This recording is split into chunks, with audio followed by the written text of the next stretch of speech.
எப்படி இருக்கிறீங்க? எல்லாரும் நல்ல சுகமா இருக்கிறீங்களா? எல்லாரும் இந்த வீடியோ பார்த்து என்ஜாய் பண்றீங்க. இன்னைக்கு பாத்தீங்கன்னா சும்மா ஒரு சூப்பரான ஒரு டிஃபரெண்டான என்னுடைய ஸ்டைல்ல ஒரு டெவல் செய்து காட்ட போறேன். இப்ப அந்த டெவல் வந்து என்ன இறைச்சியில செய்ய போறேன்னு சொன்னா மட்டன், அதாவது ஆட்டு இறைச்சியில செய்ய போறேன். நல்ல நீங்களும் வீட்டுல நல்ல ஈஸியா நல்ல டேஸ்டியா அது செய்யலாம், நல்ல குயிக்கா செய்யலாம். இப்ப வாங்க அதுக்கு நான் என்னென்ன தேவைன்னு சொல்லி உங்களுக்கு காட்டுறேன். இன்னைக்கு பாத்தீங்கன்னா நான் வந்து 1 கிலோ ஆட்டிறைச்சி எடுத்திருக்கிறேன். நான் தனி இறைச்சி எடுக்கல, அதில் கொஞ்சம் நான் எலும்பும் எடுத்திருக்கிறேன். என்னன்னு சொன்னா கொஞ்சம் இந்த டெவலுக்கு கொஞ்சம் எலும்பும் சேரேக்க கொஞ்சம் டேஸ்டா இருக்கும். உங்களுக்கு எலும்பு போட விருப்பம் இல்லாட்டி நீங்க தனி ஆட்டிறைச்சி எடுத்துக்கொள்ளலாம். அதுக்கு பிறகு பாத்தீங்கன்னா நான் நல்ல 2 பெரிய வெங்காயம் எடுத்து நல்ல நீட்டா வெட்டி இருக்கிறேன்.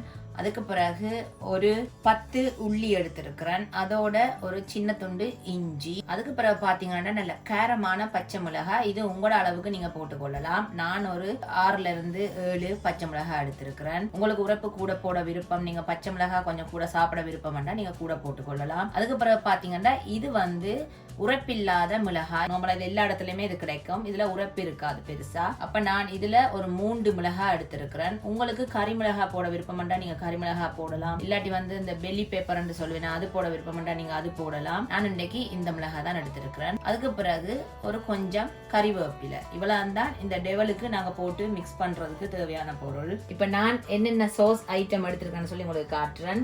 முக்கியமா இந்த டெவல்களுக்கு நீங்க எப்பவுமே சோயா சோஸ் விடணும், அப்பதான் அந்த டெவல் வந்து கொஞ்சம் ஒரு நல்ல ஒரு டேஸ்ட் கூட்டி கொடுக்கும். அதுக்கு பிறகு பாத்தீங்கன்னா ஒரு கொஞ்சம் தனி மிளகாய் களி, அதாவது ஹாட் சில்லி சாஸ் எடுத்திருக்கிறேன். அதுக்கு பிறகு ஒரு கொஞ்சம் கெச்சப். அதுக்கு பிறகு பாத்தீங்கன்னு சொன்னால் கொஞ்சம் நான் எப்பவுமே பாவிக்கிற யாழ்ப்பாணத்து கறி பவுடர் எடுத்திருக்கிறேன். அதுக்கு பிறகு தேவையான அளவு உப்பு, கொஞ்சம் மஞ்சள் தூள், ஒரு கொஞ்சம் மிளகு. அதுக்கு பிறகு நான் எப்பயும் பாவிக்கிற இந்த சில்லி ஃபிளேக்ஸ், அதாவது இந்த செத்தல் மிளகாய துண்டு துண்டா அடிச்சு வச்சிருக்கேன். இந்த சில்லி ஃபிளேக்ஸும் நான் இதோட சேர்க்க போறேன்.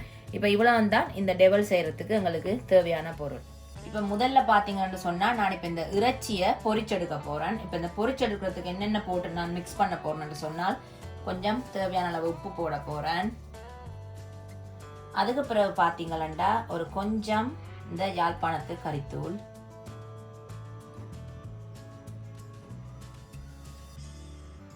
அதுக்கு பிறகு பாத்தீங்கன்னா ஒரு கொஞ்சம் மஞ்சள் தூள் போட போறேன். இப்ப இத நான் நல்லா கலந்து விட போறேன்.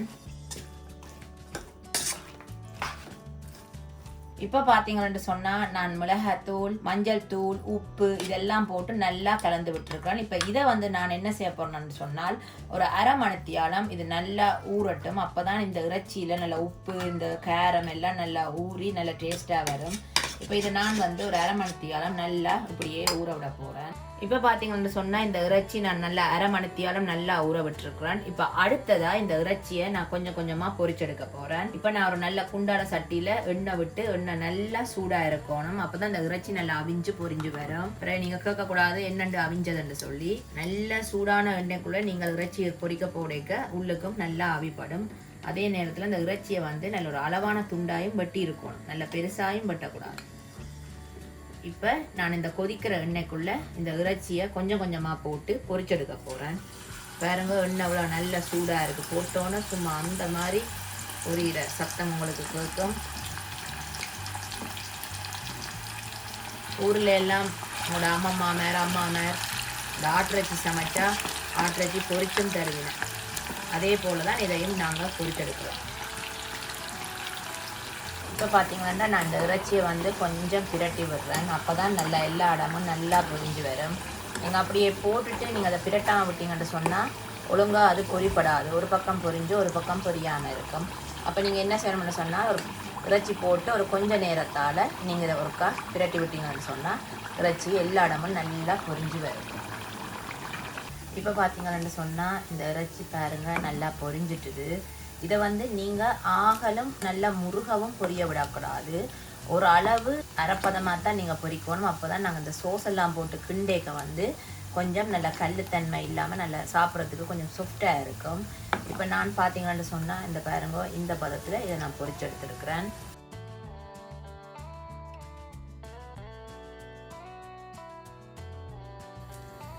பாருங்க ஃப்ரெண்ட்ஸ், நான் இப்படித்தான் இது பொரிச்செடுத்துக்கிறேன். இப்போ இதே போல் நான் மற்ற இறைச்சியையும் பொரிச்செடுத்துட்டு நான் உங்களுக்கு அடுத்ததாக எப்படி இந்த டெவல் சோஸ் எல்லாம் விட்டு மிக்ஸ் பண்ணி எடுக்கிறேன்னு சொல்லி நான் உங்களுக்கு காட்டுறேன். நான் இந்த ஆட்டிறைச்சியை பாருங்க நல்லா பொரிச்சு எடுத்துட்டேன். இப்போ அடுத்ததா இந்த வெங்காயம் நான் எடுத்து வச்சிருக்கிற மற்ற இந்த இஞ்சி உள்ளி கருவேப்பமில்லை இதெல்லாம் போட்டு எப்படி இதை மிக்ஸ் பண்ணி எடுக்கிறேன்னு சொல்லி இப்போ நாங்கள் பார்ப்போம். வாங்கோ சொன்னால் நான் ஒரு 15 மிளகு எடுத்திருக்கிறேன். இப்போ இதை நான் உரல்ல போட்டு இந்த இஞ்சி உள்ளியோட சேர்த்து ஒரு தட்டு தட்டி எடுக்க போகிறேன்.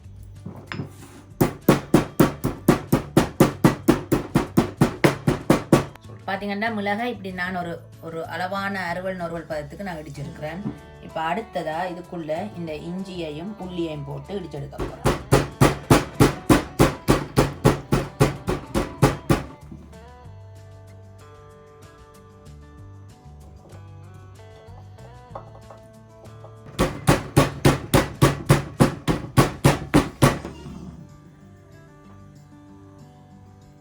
இப்போ பார்த்தீங்கன்னா நான் இந்த டெவல் பிரட்டி எடுக்கக்கூடிய அளவான ஒரு சட்டி வச்சு அதுக்குள்ள ஒரு கொஞ்சம் எண்ணெய் விட்டுருக்கிறேன். இப்போ எண்ணெய் வந்து நல்லா சூடா இருக்கு. இப்போ இந்த சூடா இருக்கிற நேரத்துல நான் உங்களுக்கு காட்டினேன் இந்த மிளகு இஞ்சி உள்ளி இதெல்லாம் ஒரு லைட்டா நான் தட்டி வச்சிருக்கிறேன். நல்லா பட்டா அரைக்கையில லைட்டா நான் இதை குத்தி வச்சிருக்கேன். இப்போ இதை இதுக்குள்ள போட்டு கொஞ்சம் வாசம் பெறும் அளவுக்கு நல்லா வதங்க விட போறேன்.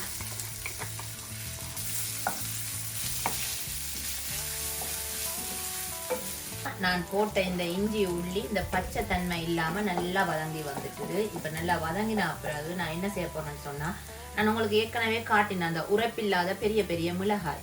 இந்த மிளகாயை நான் இப்படி நீட்டா வெட்டி வச்சிருக்கேன். நீங்க உங்களுக்கு என்ன ஷேப்ல விருப்பம் என்றாலும் நீங்க வெட்டிக்கொள்ளலாம். ஆனால் கொஞ்சம் பெருசா இருந்தா தான் இந்த டெவலுக்கு வந்து கொஞ்சம் அரைப்பதமா இருக்கணும், நல்லா அவியக்கூடாது.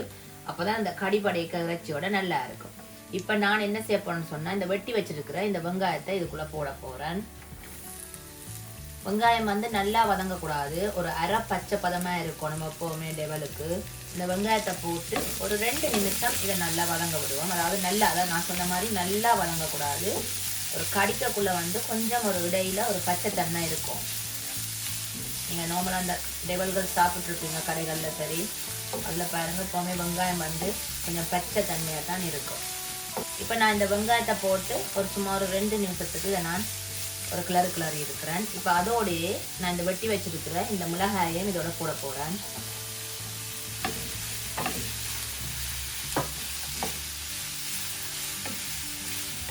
இப்போ அதுக்கு பிறகு பார்த்தீங்கன்னு சொன்னா நான் இந்த உரைப்பு பச்சை மிளகாய் எடுத்து முதல் போட்டது வந்து உரைப்பு குறைஞ்ச மிளகாய். இது வந்து கொஞ்சம் நல்ல காரமான பச்சை மிளகாய். இப்போ நான் இந்த பச்சை மிளகாய் வந்து நான் வெட்டே இல்லை, நான் இப்படி முழுசா தான் போட போறேன். உங்களுக்கு விருப்பம் பண்ணா நீங்க இதை ஒரு கீரியும் நீங்க போடலாம், இல்லாட்டி துண்டாக்கியும் நீங்க போடலாம். நான் வந்து இப்படி முழுசா தான் போட போறேன். ஏன்னா கொஞ்சம் உங்களுக்கு இப்படி முழுசா கடிச்சு சாப்பிட விருப்பம் பண்றபடியா. இப்போ இந்த பச்சை மிளகாயும் போட்டு ஒரு கிளறுவாம். இப்ப அடுத்ததா பாத்தீங்கன்னு சொன்னா இந்த சில்லி ஃபிளேக்ஸ், அதாவது இந்த அடிச்ச செத்தல் மிளகாய், இந்த கட்டாத்தூள்னு சொல்லுவேன். இது வந்து எப்பவுமே நான் உங்களுக்கு சொல்றேன், உங்களுக்கு உரைப்பு காரம் எவ்வளவு வேணுமோ அதுக்கேற்ற மாதிரி நீங்க போட்டுக்கொள்ளலாம். நான் இன்றைக்கு எங்கட வீட்டுக்கு காரம் எவ்வளவு தேவையோ அதுக்கேற்ற மாதிரி நான் போட்டுக்கொள்ள போறேன். நான் இந்த சின்ன கரண்டியால் ஒரு 2ல இருந்து ஒரு இந்த 2.5 கரண்டி அளவு போட்டிருக்கிறேன். ஏன்னா நான் பச்சை மிளகாயும் போட்டிருக்கிறேன். ஸோ அதனால் இந்த நிறைய உரைப்பை போட்டுருமென்னு சொன்னால் கொஞ்சம் சின்னாக்களும் இது சாப்பிட கஷ்டமாக இருக்கும். உங்களோட வீட்டில் சின்னாக்கள் இல்லைன்னு சொன்னால் நீங்கள் நல்ல தாராளமாக கேரட்டை போட்டுக்கொள்ளலாம். இப்போ அடுத்ததாக நான் எடுத்து வச்சிருக்கிற இந்த சோஸ் ஐட்டங்களை விட்டு கலக்க போகிறேன். உங்களுக்கு தெரியும் இது வந்து டார்க் சோயா சோஸ். நீங்கள் லைட் சோயா சோஸ் வேணுமென்றாலும் லைட் சோயா சோஸ் விடலாம். இது நான் இன்றைக்கு டார்க் சோயா சோஸ் தான் விட போகிறேன். ஒரு அளவான கரண்டியால், அதாவது ஒரு மேச கரண்டியிலிருந்து ஒரு கொஞ்சம் சின்ன கரண்டி, அதால் நான் இப்போ ஒரு கரண்டி அளவு விட போகிறேன். நீங்கள் வந்து சோஸ் விட்டு பார்த்துட்டும் பத்தாட்டி உங்களுக்கு அந்த டேஸ்ட் இன்னும் கூட விருப்பம் பண்ணால் நீங்கள் இன்னொரு கரண்டியும் விட்டுக்கொள்ளலாம். நான் இப்போதைக்கு ஒரு கரண்டி தான் விடுறேன். அதுக்கு பிறகு பார்த்தீங்கன்னு சொன்னால் இந்த கெச்சப் வந்து எல்லா வீட்டிலையும் இருக்குது. இந்த கெச்சப் வந்து நான் ஒரு 2ல இருந்து ஒரு 3 கரண்டி விட போகிறேன். என்றால் கொஞ்சம் கெச்சப் இருந்தால்தான் இந்த டெவல் கொஞ்சம் நல்ல டேஸ்ட்டாக இருக்கும். பார்த்தீங்கன்னா நான் 3 கரண்டி அளவு கெச்சப் விட்டுருக்குறேன். அடுத்ததாக பார்த்தீங்கன்னா இந்த ஹாட் சில்லி சோஸ், இது வீட்டில் உங்கள்கிட்ட இருந்துச்சுன்னு சொன்னால் நீங்கள் விடுங்க. இல்லாட்டி வந்து நீங்கள் நான் போட்ட இந்த கட்டாத்தூள், அதாவது இந்த சில்லி ஃப்ளேக்ஸை நீங்கள் கொஞ்சம் கூட போட்டுக்கொள்ளலாம். நான் கொஞ்சம் இன்றைக்கி சில்லி சோஸ் விட போகிறேன். நான் ஒரு கொஞ்சம் தான் விட போகிறேன். இந்த கரண்டியால் பாருங்க ஒரு கொஞ்சம் தான் நான் விட போகிறேன். இப்போ இந்த சோஸ் எல்லாம் விட்டா பிறகு ஒரு கிளறி போட்டு, அதாவது இந்த வெங்காயம் மிளகாயில் எல்லாம் இந்த சோஸ் படுற மாதிரி ஒரு கிளறுன பிறகு அடுத்ததா நாங்கள் பொரிச்சு வச்சிருக்கிற இந்த இறைச்சியை நான் இதுக்குள்ள போட போறேன்.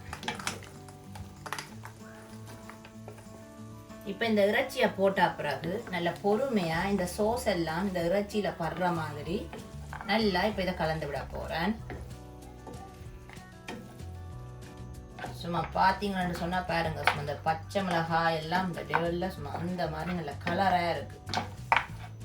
இப்போ பார்த்தீங்கன்னு சொன்னா நான் இந்த சோஸ் எல்லாம் விட்டா பிறகு இந்த இறைச்சியை போட்டு இந்த இறைச்சியில இந்த சோஸ் எல்லாம் நல்லா படுற மாதிரி நான் நல்லா இதை நல்லா கலந்து விட்டுருக்குறேன். இதை இப்போ நான் ஒரு 5 நிமிஷம் அப்படியே அடுப்பில் நான் விட போகிறேன்.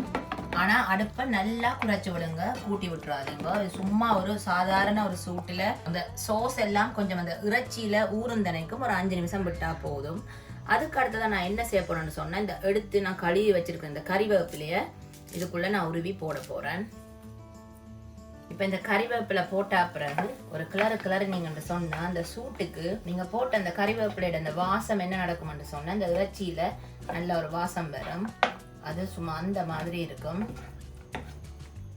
அவ்வளவுதான் ஃப்ரெண்ட்ஸ், பாத்தீங்கன்னா சும்மா அட்டகாசமா அந்த மாதிரி கலர்ஃபுல்லா ஒரு சூப்பரான மட்டன் டெவல் இன்னைக்கு நான் உங்களுக்கு ரெடி பண்ணியிருக்கிறேன். இப்போ டெவல் ரெடி ஆயிட்டு இப்போ நாங்கள் அடுப்பை ஆஃப் பண்ணிட்டு அடுத்ததான் இந்த டெவல் எப்படி இருக்குன்னு சொல்லி பார்ப்போம்.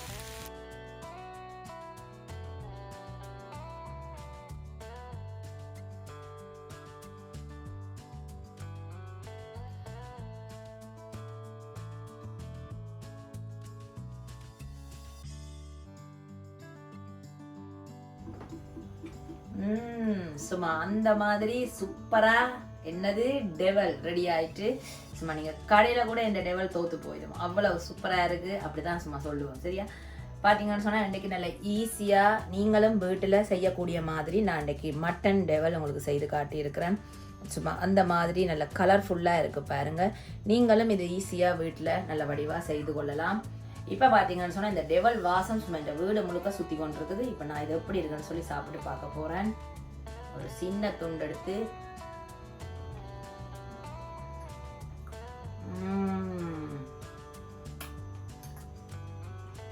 உண்மைக்கும் ஃப்ரெண்ட்ஸ் இப்போ நான் செய்ததுனால உங்களுக்கு சொல்லல, உண்மைக்கும் அவ்வளவு டேஸ்ட்டாக இருக்கும். நான் இந்த உப்பு காரம் நான் விட்ட சோயா சோஸ் இந்த சோஸ் எல்லாம் வந்து அந்த இறைச்சியில நல்லா ஊறி இறைச்சியும் நல்லா பொரிஞ்சு வந்திருக்கு. ஏன்னா நான் சின்ன சின்ன சைஸா வெட்டினதுனால இந்த இறைச்சி வந்து நல்லா பொரிஞ்சிருக்கு. நீங்களும் இதை வீட்டுல கட்டாயம் ட்ரை பண்ணி பார்த்துட்டு இதை எப்படி வந்தேன்னு சொல்லி எனக்கு கமெண்ட்ல கட்டாயம் நீங்க சொல்லணும். அதே மாதிரி மறக்காம என்ன செய்யணும், லைக் பண்ணுங்க. என்னுடைய வீடியோ உங்களுக்கு பிடிச்சிருந்தா ஷேர் பண்ணுங்க, இல்லாட்டி பிரச்சனை இல்லை. இதே மாதிரி நான் இன்னும் ஒரு வித்தியாசமான வீடியோட உங்களை சந்திக்கிறேன். அது வரைக்கும் எனக்கு பசிக்குது, சாப்பிட போறேன். பாய்.